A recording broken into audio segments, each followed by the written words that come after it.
Innalillahi wa inna ilaihi raji'un. Teman-teman, ada beberapa video yang dari kemarin banyak netizen minta saya untuk membahasnya.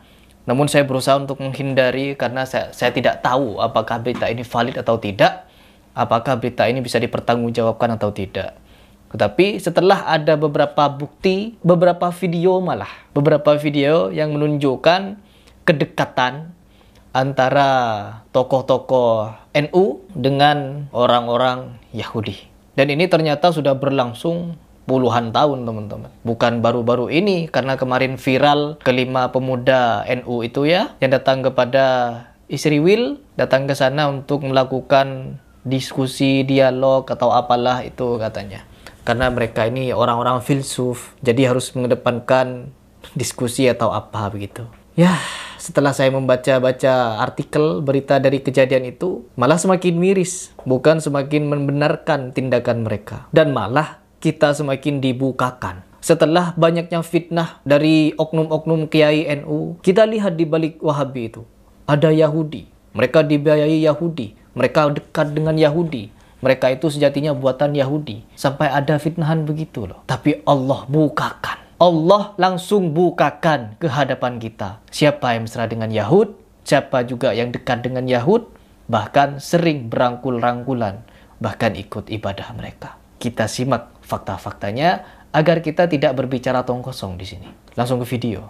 I would like to dedicate this. Ya, video pertama yang menjawab rasa penasaran saya, tanda tanya saya adalah Gus Dur. Jadi mana Gus Dur ini memberikan statement yang sangat mengejutkan ya. Bagaimana beliau ini sangat membanggakan Yahud. To my deceased friend, Sahabat saya yang telah meninggal, Ramin, a a Jew who shared with me seorang Yahudi ya.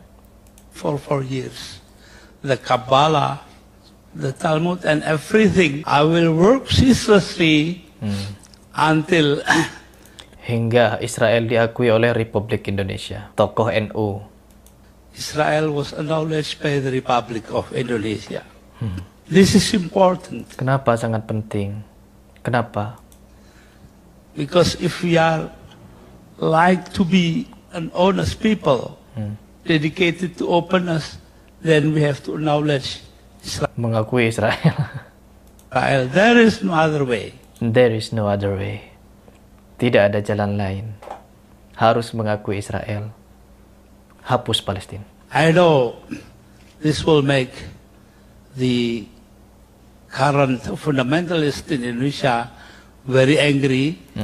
Karena kan ketika Indonesia ini resmi, merdeka, ada statement di Undang-Undang Dasar Republik Indonesia, yaitu segala bentuk penjajahan di muka bumi harus dihapuskan. Tapi yang terjadi di Palestina apa? Masih penjajahan. Maybe other people also. Yeah. There is no other way to say it.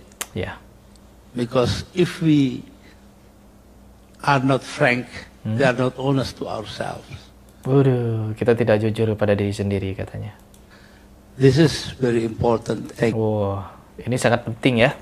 Jadi sangat penting untuk diketahui umat, sampai-sampai direkod dan disebarkan. Agar apa? Gus Dur ini kan dianggap sebagai wali, dianggap sebagai tokoh juga. Jadi orang yang mengakui dia wali ya pasti ikut lah. Dan ini bukan satu-satunya, teman-teman. Ketika kemarin siapa itu?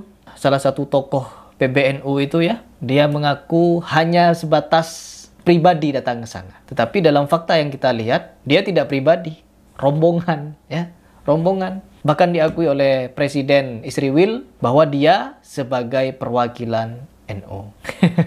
Fakta dan perkataan tidak sama ya ternyata ya. Kita lihat satu video yang sungguh membuat kita pilu, teman-teman. Di mana dia ikut salah satu seremoni atau apalah itu. Gak jauh berbeda dengan Panji Gumilang. Hafinu salam alaihim begini-begini. Apa itu? Coba kita simak. Ketua PBNU tahun 2018 tengah mengikuti qaulukum, ibadah pada kitab Talmud Yahud.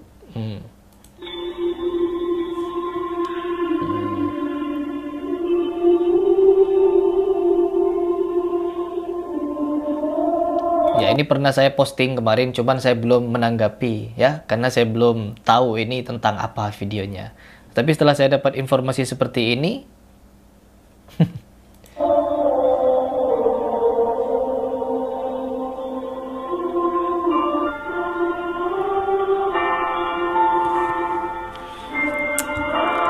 Memang betul ya, bahwa orang Nasoro dan Yahudi ini tidak akan pernah senang sampai kita ikut dengan mereka.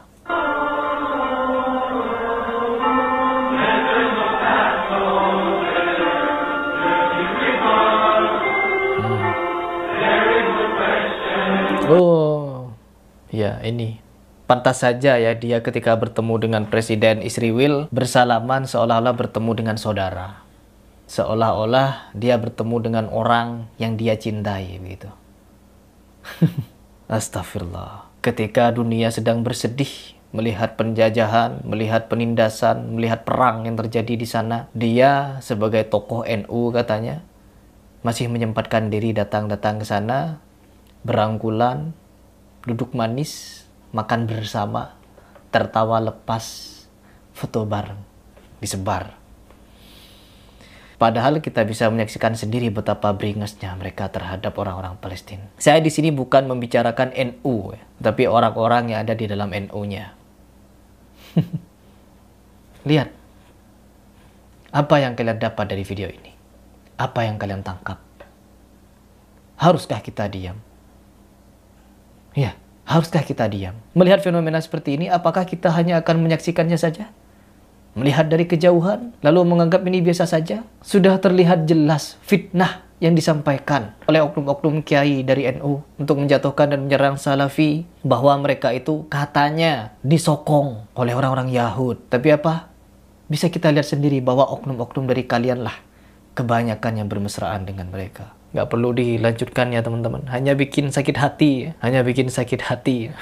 Tapi sebagai penutup, coba kita simak satu video yang akan menyadarkan kalian. Golongan Wahabi yang suka bid'ah-bid'ahkan tahlil, yang suka memusyrik-musyrikkan tawassul, yang suka membid'ahkan maulid. Golongan Wahabi itu difasilitasi, didukung pendiriannya oleh para musuh Islam dari agama Yahudi. Pendiri Wahabi yang bernama Muhammad bin Abdul Wahhab. Tidak perlu dilanjut ya teman-teman. Faktanya sudah jelas. Dari awal tadi, dari Gus Dur sampai ke Ketua PBNU 2018. Mantap.